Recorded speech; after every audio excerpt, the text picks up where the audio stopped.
Coach, can you hear us on your end? Sure can. All right, perfect. You want to go right into questions, or you want to open it up? I'll open it up. Okay, go for it. All right. Hey, appreciate you guys covering us as always. Obviously, we just met as a team. We're disappointed about the result from yesterday. Obviously played a great team, but we went there to win, and we did not make enough plays to win, and that has all of us, I think, disappointed and a little bit angry. So we'll get back to work this week and go get ready to play Tampa Bay. I know you guys will have questions about Christian. I can confirm that he hurt his shoulder on the last drive on their sideline. As of right now, I'd list him day to day, seeing the doctor, seeing all the different medical people and just figuring out where exactly he is. So I really won't have much comment out of respect for him other than that. But I would list him day to day and would probably have a better answer for you guys on Wednesday. Let's go to Josh Graham and then Vashti Hurt. Coach, we didn't get a chance to ask you yesterday about Joe Brady being on the sideline. What went into that, and how is the dynamic different with play calling with him being right there? Joe wanted to go down on the sideline. I think we've moved the ball so well through the first. We had moved the ball so well through the first 8 games, but hadn't scored a ton of points. And I just think having the one guy responsible for the offense be on the sidelines, be able to talk to the quarterback, talk to the receivers, make sure everyone's on the same page. Not that our coaches weren't doing that, but it's something that I thought was a good idea. And that he Joe eventually was comfortable with, and that's why I supported it. But how's it different? It's a little more hurried, a little more harried down there. It's a lot of things happening. When you're up in the box, it's a lot more calm and peaceful. So I don't know if it affected anything else other than just a little bit more energy. But we did it just wanting to make sure that we are constantly during the game keeping those guys on the same page. And do you expect them to be there Sunday? I do. Hi, Coach. Hope you're doing fine.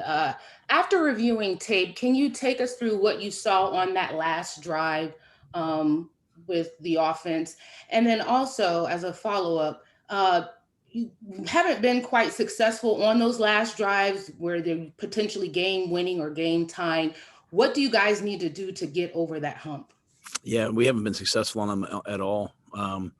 We took a different approach last week. We practiced it on we practiced it on Monday. We practiced it at the beginning of the week, just wanting to be in in that situation. I think the hands to the face penalty for us was really a tough one because it set us back. We were already up against the clock. They did a nice job of making us throw the ball in the field of play.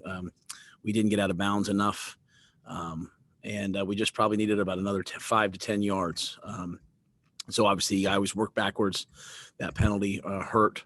But I thought the protection was there. I thought we did a good job in terms of, the operating, just weren't able to push the ball down the field enough until we threw that one to Curtis and got him down the field. So at the end of the day, all I know in my life is when something's not working quite good enough, you just keep working at it. And so, that's what separates the good from the great teams in the National Football League is their ability to win at the end of the game. And defense went out, got the 3 and out to give us the ball back. And, we just were a couple yards away. So we have to improve. And the only way to improve is to work.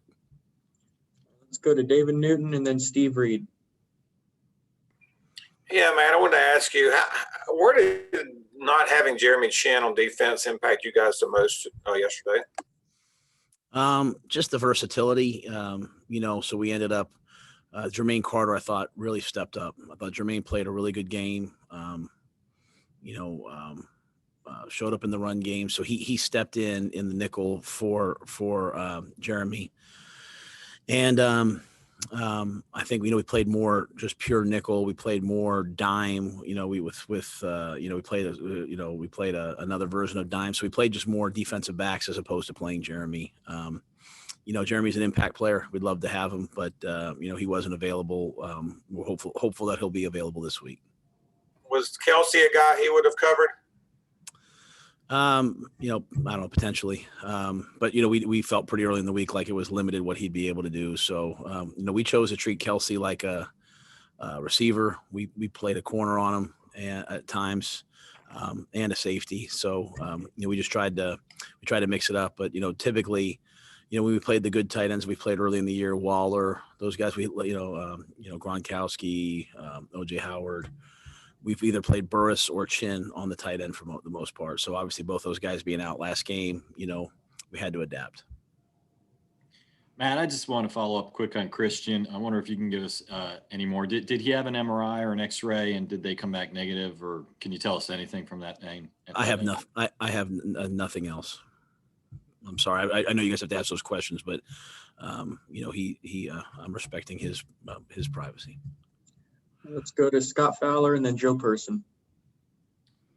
Matt, I just wanted to ask you on just in general, offensively, it seems like Teddy flirts with the clock almost running out many times and hardly ever gets called for delay of game. But is that a conscious thing that you guys do, snapping with, you know, one or something to see a little more of the defense? Yeah, you know, I think it's something that I'm still getting used to at times. I mean, you know, we put a lot on Teddy's plate. You know, we change personnel groupings every play, so we have to get new people in the huddle. We have multiple plays called. He's got to change protections. He's got to change plays. He handles all the mic points. A lot of quarterbacks in the National Football League just get up there and snap the ball. They don't have, they don't have the quarterback in control of all that, but we do. And because that's what the best ones do. And so the benefit for us is that, you know, we're controlling time of possession. I think we had a pretty good time of possession yesterday because, you know, we're not even on a drive. If it's only a couple plays, you know, we're narrowing it down. You know, that being said, there's sometimes where I wish we would operate a little faster. So I think there's some things that we have to improve upon, like everything. And one of those is probably just getting up to the line a little quicker, moving a little quicker. But yeah, that's just part and parcel for, you know, who we are. Matt, we've heard you and a lot of other players over the last few weeks talk about how hard Christian had worked to get back. How discouraging is it just to see him going through this again? And was there any sort of message he or you kind of made to the team in that regard? Yeah, I didn't talk to the team about anything. I don't like, you know, I don't like it when any of our players are hurt.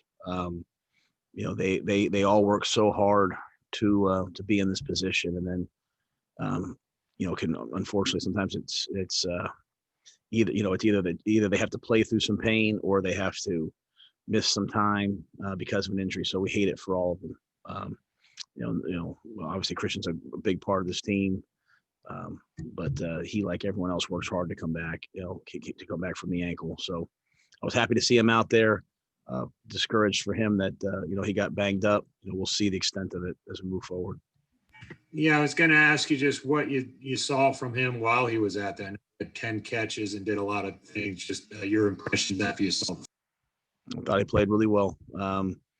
You know, I think the ball down the seam that he reached back for, I thought was probably, you know, that was a elite play.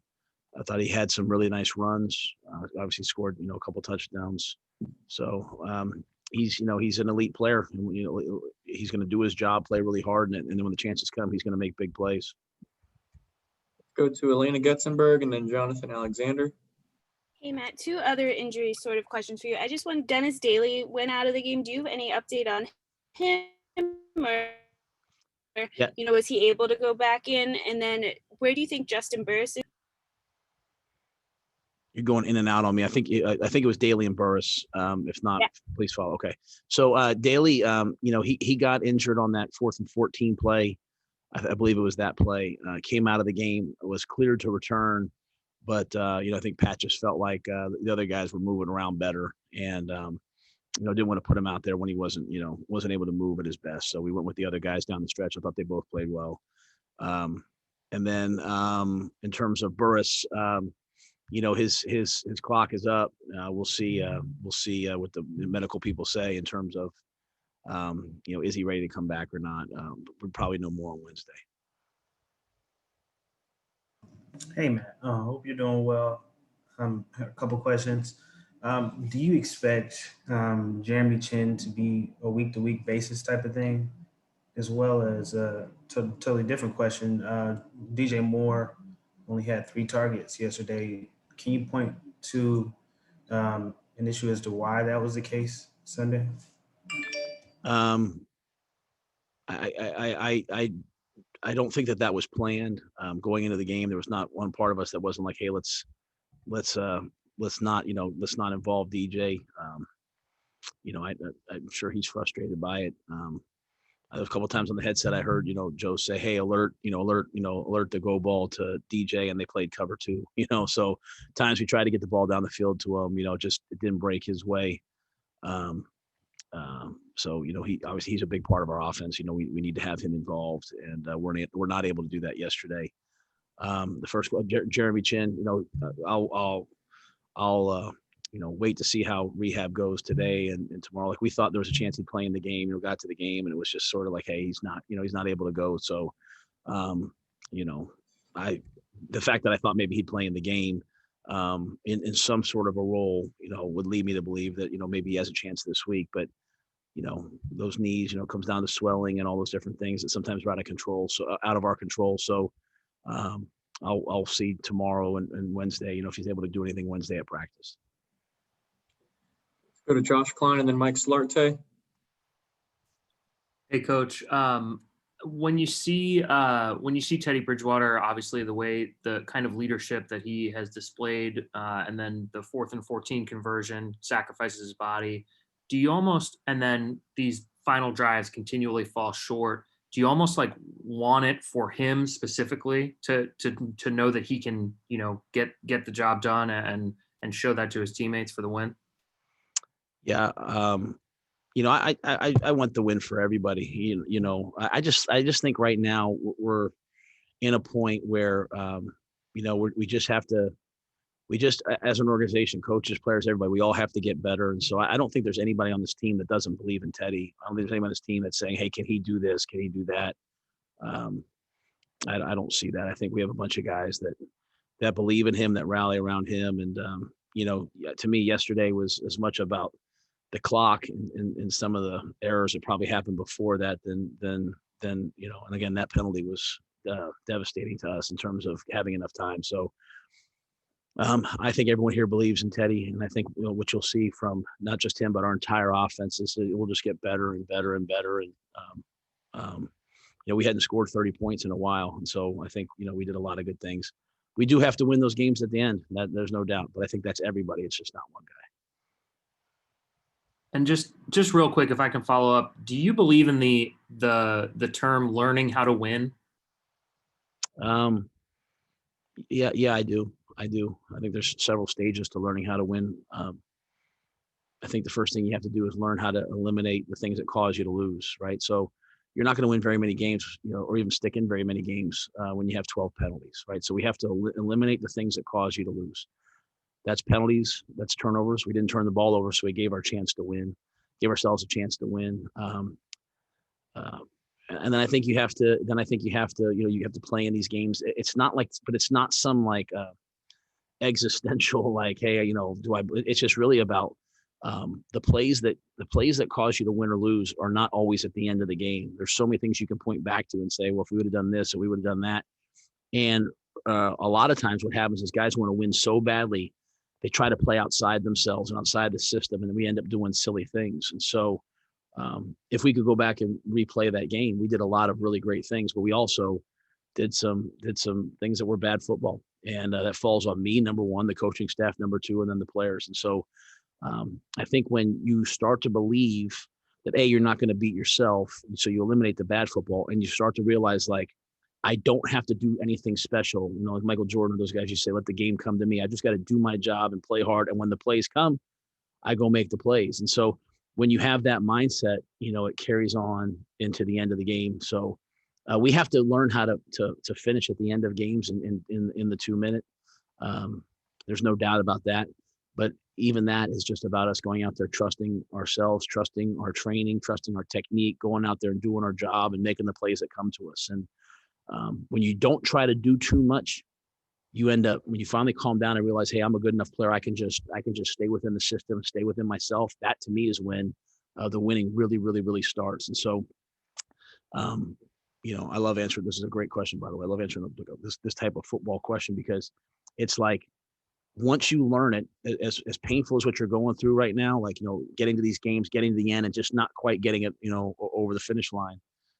Once you learn it, and you learn it the right way, where it's not just like a mindset of, hey, some great players got to go make a play. When you believe that we have to function as a team and execute down the stretch, then that doesn't go away. That breeds consistency. And so that's where we are right now. There were so many different plays, so many different decisions that weren't good enough. And so if we fix half of those, we're a much better team. And that's what we're trying to do this week. We're trying to just be a much better team this week than we were last week. Hey, Matt, Mike Solarte, Spectrum News 1. I have a couple for you, and I'm sure you addressed it a little bit yesterday, but after looking at the tape, did you guys maybe expose some more of some extra cards that you maybe didn't want to expose in terms of some of the play calls? And then I've got a follow-up. In terms of, the fake punts and that sort of stuff. No, when we practice those to use them. We went into the game. Special teams coaches said, "Hey, this is something that we think that we have. We were going to use it." So it was, something that can be used any week, but it was specific to what Kansas City did. We thought we had a chance at it. Charlton made a great play. I think for us, we went into this game just like last game, saying, "Hey, we're going to go for it on fourth downs when we can. We're going to fake punts. We're not going to be silly, but we're going to take it if we think it's there." And there were some things that we thought were there, and we got a good majority of them. And you were talking about the learning how to win aspect of it. How are you trying to pick these guys up? Because again, it's another one possession, ball in your hands, last opportunity to score, and obviously not seeing it, crossing the finish line with it. How are you picking these guys up and keeping them on the task of what they have to do to get over that hump? I know you kind of went into detail about the learning to win aspect of it, but what are you as a coach and your staff saying to these guys about that? Well, I don't worry about that with them. The fact that that Falcons loss was really hard, and the fact that we came out the next week and played, we played really hard yesterday. We did a lot of great things. So there's no doubt in my mind that these guys are coming every week. Our process during the week, the way they practice, the way they take notes, the way they pay attention, the way they work, the way they take care of themselves has really become excellent. And they're playing really good football as a result of it. So to me, it's just every week you come in and everything that happens to you in life, if you take advantage of it, prepares you for what's coming ahead. So I want the coaching staff, all of us, to learn from this last game, not to be satisfied with a close loss. Never. We're gonna learn from it. And the other thing I want to do is I want it to make them mad. I want our guys to be mad. I want our coaches to be mad. I want us to have an edge about us. Like, we're the Carolina Panthers. We're not, we're here to win. We're not here to, keep it close. And so I think if our guys continue to work the way that they've worked every week, I think if we continue to learn, both in good times and in bad. And I think if we continue to have an edge, we have a chance to win every week, and we have a chance to win down the stretch. And that's, at the end of the day, like, as a football player, like, there's lots of things you want, you want the tangible results and all that, but you also you want to go win. And so I'm hoping that our guys have a little bit of edge about them. I hope our coaches have a little bit of edge, like let's just do more, continue to work harder, continue to get better.